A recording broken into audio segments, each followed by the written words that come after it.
Hello everyone, Assalamu Walaikum. How are you all? I hope you are well. Welcome back to my channel in this new video. Today's video, how to align text horizontally in Google Docs table. So let's started. At first, open your docs file. Firstly, then show the table text is this table text is horizontally aligned, and firstly select your all table text and going to the align option and click for the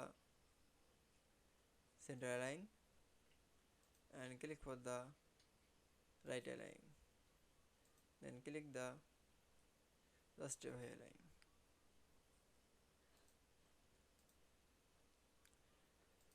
Then I show the align horizontally in Google Docs table. Is easy, very easily. I hope you enjoyed the video.